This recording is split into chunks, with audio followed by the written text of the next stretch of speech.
Cyclone Pam rips through Vanuatu Islands. 4 tropical cyclones looming around southwest Pacific. People should be alert. And umbrella company awaits business development grants. This is National EMTV News with Meriba Tulo. Good evening. Thank you for joining us for Sunday's news. Tropical Cyclone Pam, which made landfall on Vanuatu's northernmost province of Toba late Thursday, has left what can only be described as total devastation in the country's capital, Port Vila. This morning, residents in Port Vila woke to scenes of total destruction, with the Vanuatu Disaster Management Office confirming 8 people dead and 20 injured. While the full scale of the destruction remains unclear, aid workers say Cyclone Pam has the potential to be one of the worst disasters in the region's history. They say thousands of people have been left homeless, and it is believed many remote communities on Vanuatu's 65 islands have been destroyed. The full scale of the destruction remains unclear. Relief workers say Cyclone Pam has the potential to be one of the worst weather disasters in the region's history. 8 people are confirmed dead, but it's feared dozens more may have been killed. Aid workers say thousands of people have been left homeless, and it's believed many remote communities on Vanuatu's 65 islands have been destroyed. Yesterday was a hard day to be able to get out and about. It was still really gusty, and there was torrential rain. Today, fortunately, there has been a break in the weather, so we can do a bit more driving around Port Vila and just getting a real sense of how many people are in evacuation centres, what their immediate assistance are, and then moving anyone to evacuation centres that doesn't have a home anymore. Yesterday, it was estimated that 2,000 people were sheltering in evacuation centres, and we are expecting that number to rise. 4 tropical cyclones have developed in the southwest Pacific, with the possibility of El Nino to be experienced this year. The National Weather Service has warned people living along the coastline from Western, Central and Milne Bay provinces to be cautious of strong gale winds and refrain from going out to sea. Quinton Alomp with this report. Tropical cyclone Nathan is moving east into Coral Sea, 419 kilometers southeast of Port Moresby. As of 10 a.m. today, Cyclone Nathan is slowly increasing into Category 3 system and is tracking southwest of Queensland coast. Strong winds in Central, Kiwai Island and Gulf provinces are expected to cease by tonight. However, gales over parts of Central coastline and southern Milne Bay Islands will continue until Wednesday. People should be alert and also secure their property and boats. And the people should not go out to sea. 4 tropical cyclones have developed in the southwest Pacific. Tropical Cyclone Nathan has developed off Queensland coast and the Coral Sea. Tropical Cyclone Pam has hit Vanuatu on Friday night, destroying properties worth millions and death toll increasing to 8 so far.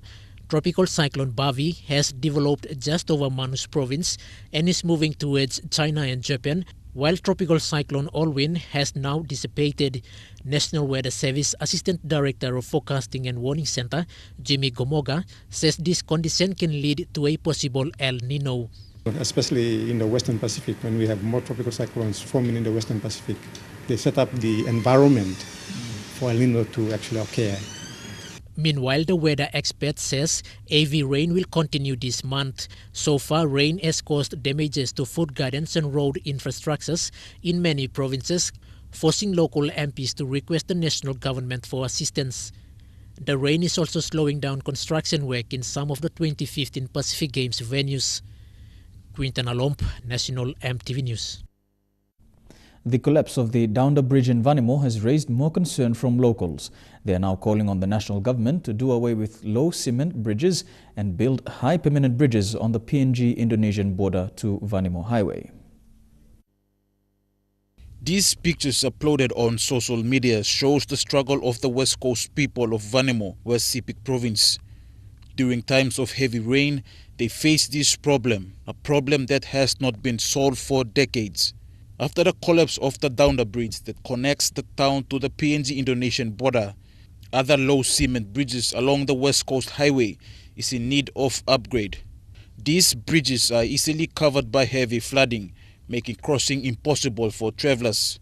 It affects the day-to-day business for locals and can be a huge risk for people who are in need to get immediate medical service from the provincial hospital. If it rains for the next few days, thousands will not access goods and services in Vanuatu town. Stanley Over Jr., National EMTV News. The continuous rain and floods in Madang has washed away the Nauru Bridge, one of the bridges connecting the Ramu-Madang Highway. The collapse of Nauru Bridge brings the total number of collapsed bridges in Madang's Usino-Bundi district to 5 in a space of 7 days. PMV services from Leh and other highlands provinces into Madang have ceased, and food and water supply for villages along the highway have also become scarce.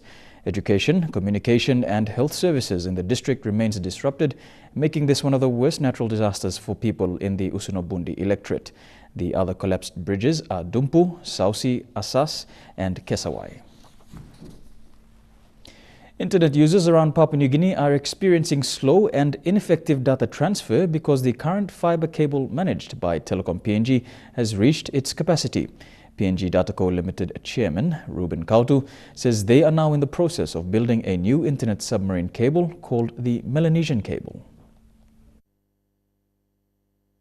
Mr. Kautu says the existing cable called APNG2, operated by Telecom PNG, has reached its capacity. Therefore, internet users are experiencing slow and unreliable services. Current cable that is connecting us to Sydney has reached its capacity and we can't use it any further. And to build another cable that will connect Vanuatu, Fiji and Solomon Islands. The newly formed state-owned enterprise, PNG Data Co, is now in a process of building a new commercial submarine fiber cable that will connect PNG to Solomon Islands, Vanuatu and Fiji, to Southern Cross, Australia and then to United States.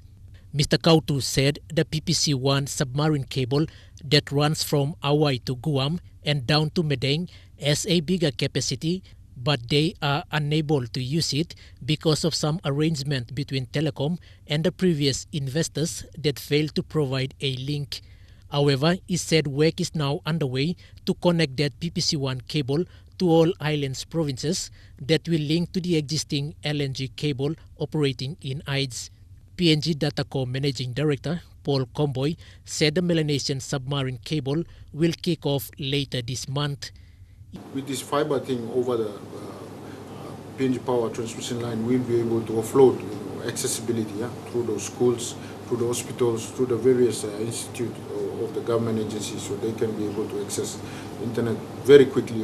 The PPC-1 cable already connects Leh from Madang, and work is underway to extend to all islands provinces from Yonki. Quinten Alomp, National EMTV News. Divine Word University in Madang held its 33rd graduation ceremony today. Keynote speaker at the graduation was the Japanese ambassador to PNG, Morio Matsumoto. Over 750 students graduated with diplomas, bachelor's and master's in various courses. Top students also received awards for academic excellence. The top student for the Bachelor of Communication Arts received the EMTV Award, and this was Immaculate Foimai. She was presented the award by EMTV News producer Sincha Demara. The university also graduated students from other Divine Word University affiliated colleges. You're watching Sunday's News. More local stories after the break. Stay with us.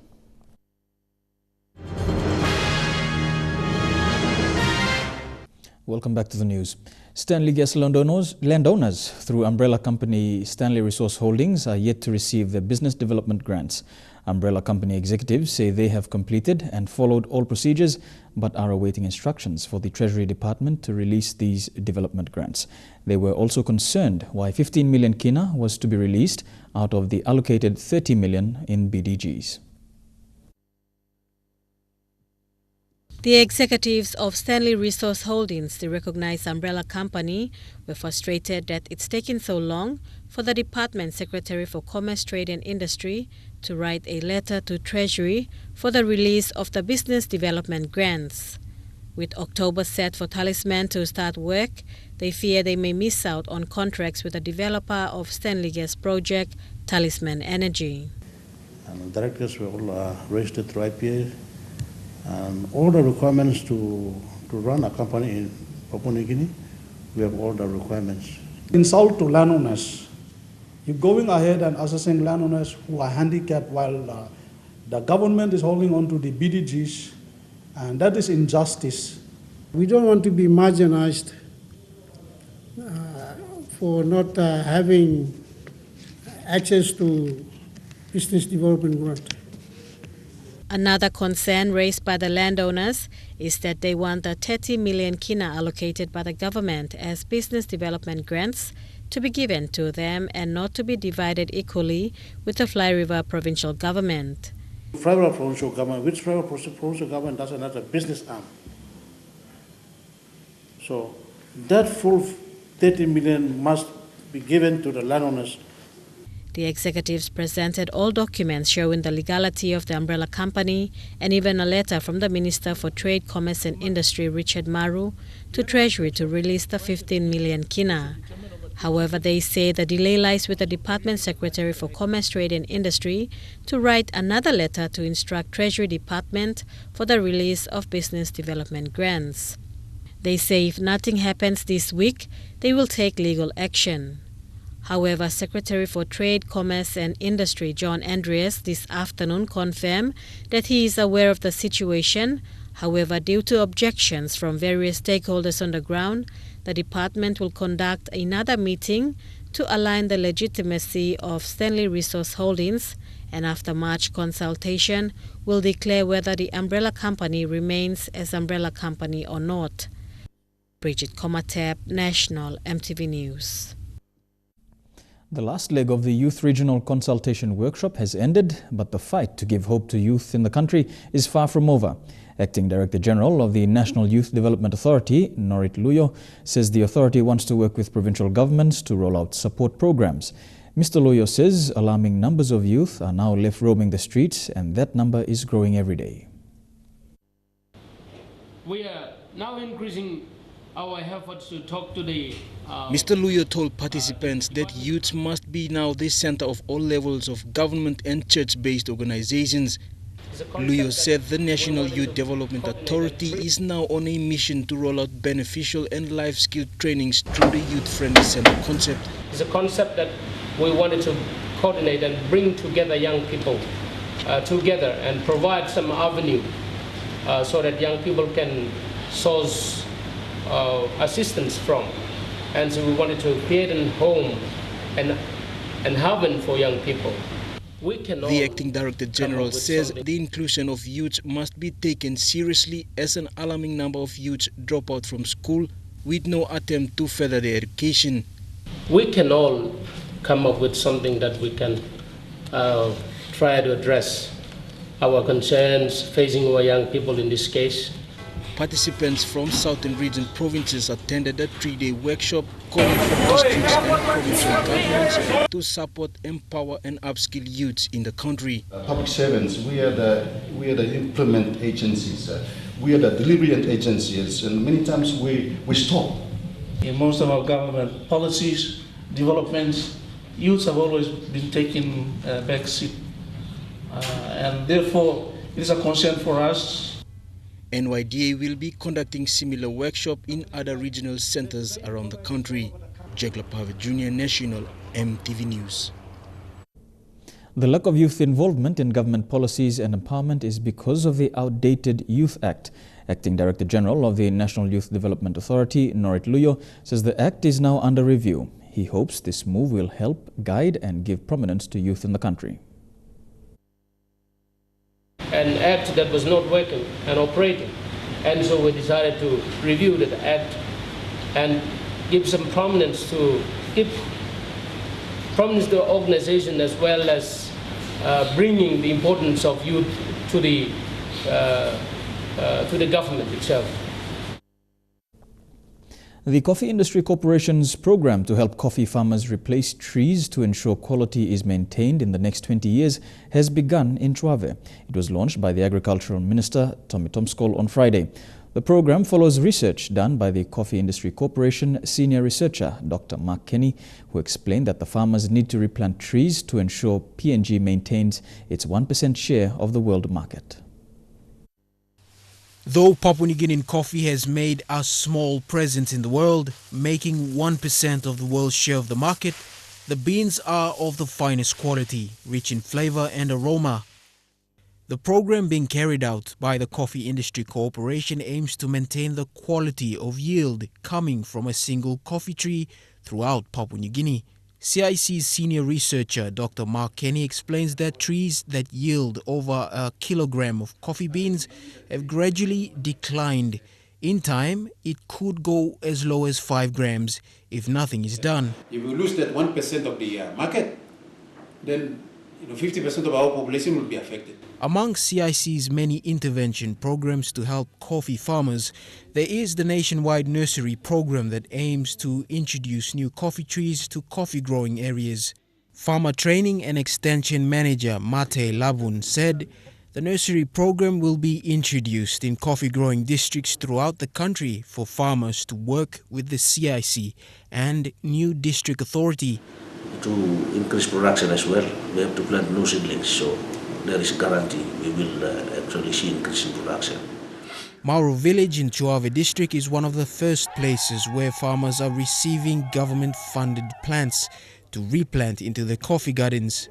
Bethany Harriman, National EMTV News, Lae.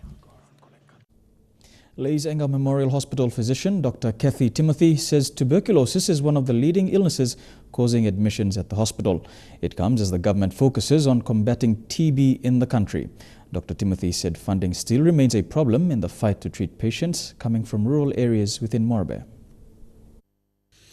According to Engau's physician Dr. Kathy Timothy, 40 TB cases were admitted at 3 various wards at Lae's Engau Hospital.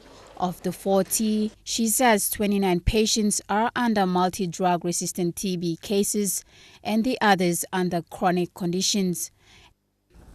Engau Hospital also receives various referrals of complicated TB cases from many rural health centers within Morobe. First would be those that are complicated if they've been on treatment and they develop complications of the drugs, then they get referred in, or if they are heart cases, so to say the TB of the TB of the pericardium, then they get them sent into the hospital. But from 2012 to 2014, 27 people were diagnosed with cases of multi-drug resistant TB at the Engau Hospital.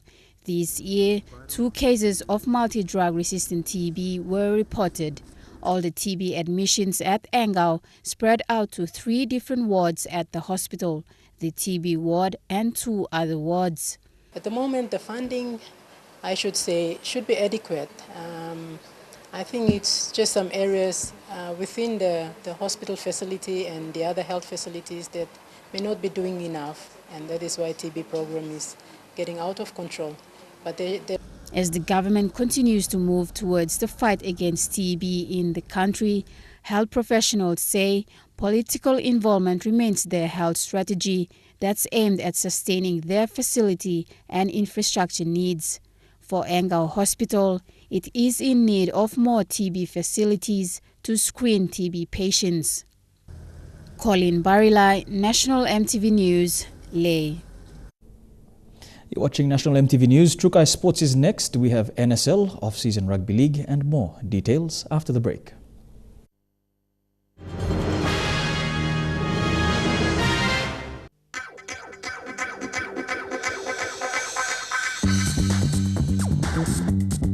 Trukai Sports.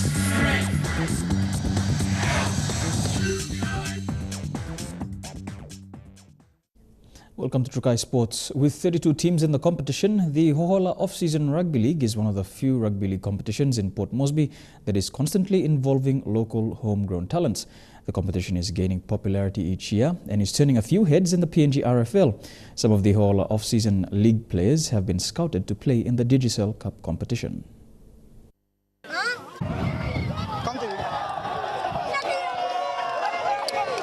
There are 2 divisions in Hohola Off-Season League, the A-grade division, which comprises of more senior players, and the B-grade division. With 17 rounds in this season's competition, this level of football is just getting better. The competition not only involves teams from around this area, but also other teams from various suburbs around the city. Week in, week out, with little to spare, but adrenaline-pumping, heart-racing style of football. This weekend, Hoala 2 Dumpers took on the informed Freeway Bumpers in an outstanding performance. But the Freeway Boys proved too strong for the Hoala 2 outfit, beating them 8 points to 2 in the league's opener. The Tokarara Dragons took on a much fancy outfit, Texas Malona. The game was rather discouraging for the Dragons fans, with the Texas boys crossing the line twice at ease to seal the game in 10 points win over the Dragons. The games continue, with other teams rub shoulders on the turf, proven to be a thriller for the rugby league fanatics around the nation's capital. The competition is in round 14 with only 3 more rounds to go before the finals. The games is expected to stiffen up. Shane Saroya, National MTV Sports. To soccer now, and with the announcement of the initial 30-man squad for the under-23 national team for the Pacific Games, Port Moresby-based members travelled this morning along with team manager Wesley Waiwai in preparation for a week-long camp in Lae. The final squad is expected to be announced soon, with the Pacific Games also serving as an Olympic qualifier for the Oceania region. Dion Kombeng reports. Port Moresby-based under-23 football players from the Telecom National Soccer League travelled to Lae this morning to attend a week-long camp.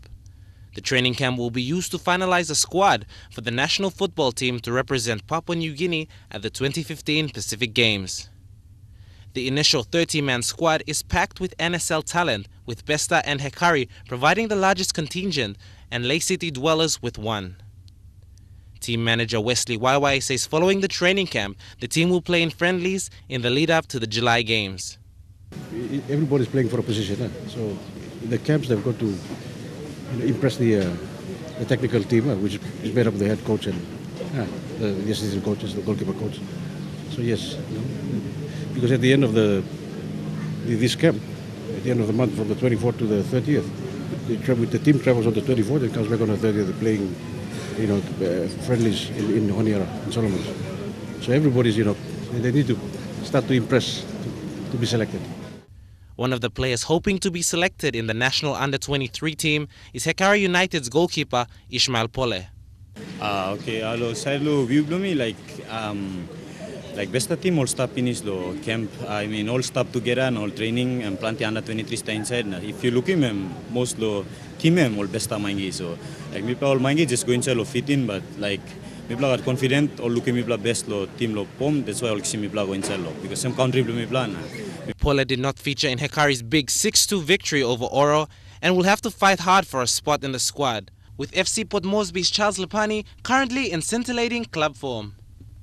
Recently named Games Ambassador, Alwyn Komolong is another brilliant talent who's been named in the squad. The Madang midfielder vying alongside another Hekari prodigy in Tommy Sammy, whose goal-scoring prowess has not gone unnoticed.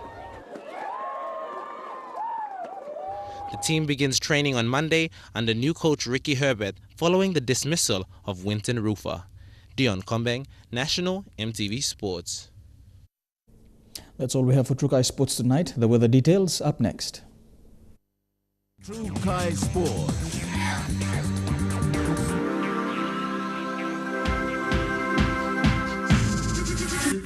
True Kai Sports.